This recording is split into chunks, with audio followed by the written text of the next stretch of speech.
ወይኔ የዛሬ ይለያል፣ የዛሬ ይለያል።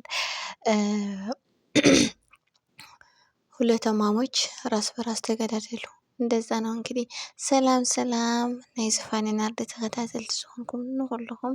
ከመይ ኣለኹም? ኣነ እግዚአብሔር ይመስገን ደሓኒ ጽቡቕ ኣለኹ።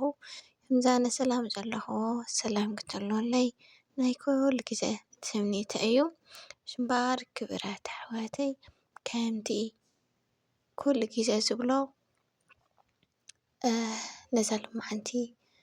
በተለይ ንዓብይ ጾም መጀመር ጾም ኳዕ ብሰላም ኣብፅሐኩም ኣብፅሐና ብሰላም ኣጀሚሩ ብሰላም የፈጽመና እግዚአብሔር ኣምላኽ ጾምና ይባርኽ ፈጣሪ እግዚአብሔር ዓድና ይቐድስ እና ንኹልኹም ክቡራት ኣሕዋተይ በዚ ኣጋጣሚ መዓልትኩ ሓሊፉ እንዲ ሎሚ ኣይኮነን ዝበሃል ክትብሉን ኢኹም ግን ኣብቲ ሰዓት እትረኸብካዮን ኣብቲ ውሽጢኻ ዝተስተኻኸለሉን ትዛረብ ክዓሲ ፀገም ዘለዎ ኮይኑ የተሰምዐንን ኣጋጣሚ ኮይኑ ስለ እንታይ ብቐዳማይ ስራሕ ወቢድና ይትማልሕ የምንገለ ስለ ዝነበረ ብዙሕ እንትን ኣይበልኩን ኣይቀንኹን እውን ነይረ ሎማዓንቲ ግን ንኹልኹም በዚ ኣጋጣሚ ሰኸረኹም ወይ ገለ ተሊኹም ይቅርታ ክብለኩም ይፈቲ ሰዓል ሒዝካ ስርቂ ቂምታ ሒዝካ ጾም ኣይኸውንን እዩ እሞ ይቅርታ ክብለኩም ይፈቲ እሺ እምበር ሎማዓንቲ ሓድሽ ዘይኮነ ከምቲ ልሙድ ኩሉ ግዜ ሒዘልኩም ዝመፅእ ሎኩና ድራማ እዩ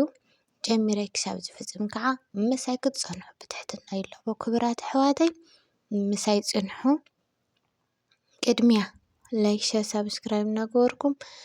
ቤተሰብ ኩኑ ክብለኩም ይፈቲ እና ሎማዓንቲ ብጣዕሚ እዩ ተገሪመ ብጣዕሚ እዩ ገሪሙኒ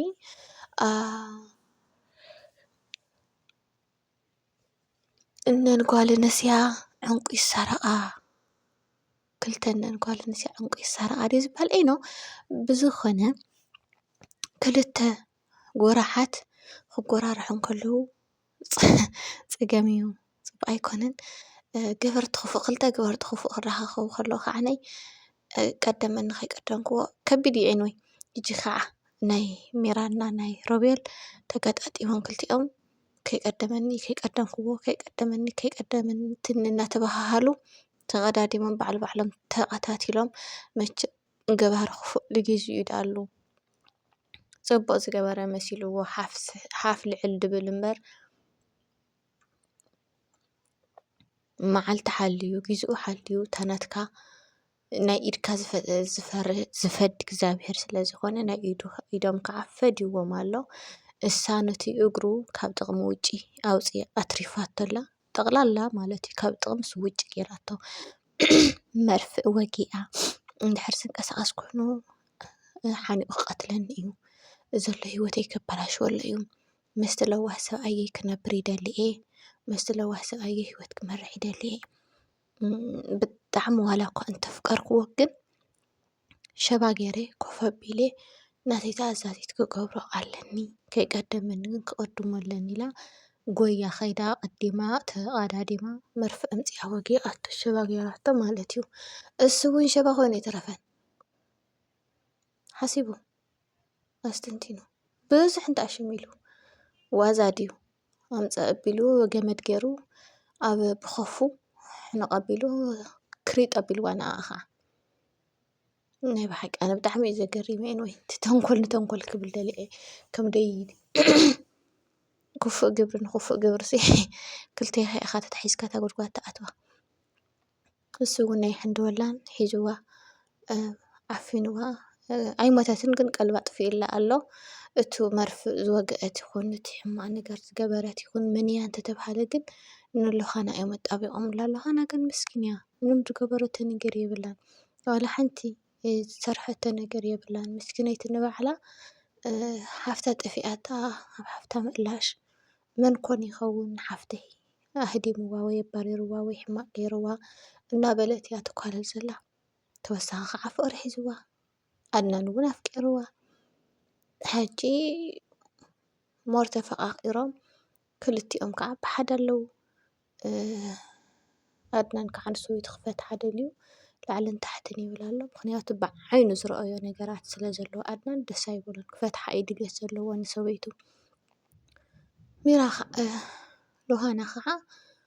ይፍታሓ እያ ማለት ኣብ መንጎ ኣብ በዓል ሰብ ሓዳር ክትኣቱ ድልያ ዘይኮነት እቲ ተጋብራ ትኽፋእ ተግብራ ኩሉ ነገር ስለ ዝተዓዘበታ እያ ንሳ ኣብ ርእሲ ሓዳሩ ኣፍቂራ ትሪኣ እምበር ኣይማዕተወትን ተቆልዓ ለባም እያ ማለት እዩ ክቡራት ኣሕዋትና። ስለዚ እተን ጓላት በዚ ኣጋጣሚ ዝፈትወክን ሒዝክን ሰጥ ኢልክን ሓዳርክን ጌርክን ነብስክን ሂወትክን ምርሓ ደኣ እምበር እስክን ንትፈትዎ ወዲ ሒዝክን ፅቡቅ ሂወት ከም ዘይትመርሓ እመናኒ ማለት እዩ። በቃ ፈትወኪ እኮ የፍቅረኪ እኮ ዋላ እናበለ ሂወትክን ንእስነትክን ላይፍ በቃ ብዙሕ ነገር እዩ ደኣ ፋሕፋሕ ከብለልክን ኣብ ውሽጥክን እምበር ዘላቂ ኣይኮነን። ምሳኽን ዝነብር ስለ ዘይኮነ እቲ ኣፍቂሩ መስዋእቲ ዝኸፍል ወዲ ንኡ መሓዚዩ ዘዋፅእ ብርግፅ ውሽጥኻ እኳ ኣየዝዘካን እዩ ከቢድ እዩ ይኹን ዳኣ እምበር ፈቲኻ ከይፈትኻ ከዓ ትሕዞ። ስለዚ ብካሊእ ቪድዮ ክሳብ ንራኸብ ሰናይ ቅድምያት ስለ ዝነበረና ፃንሒት ብጣዕሚ ኢና ነመስግን።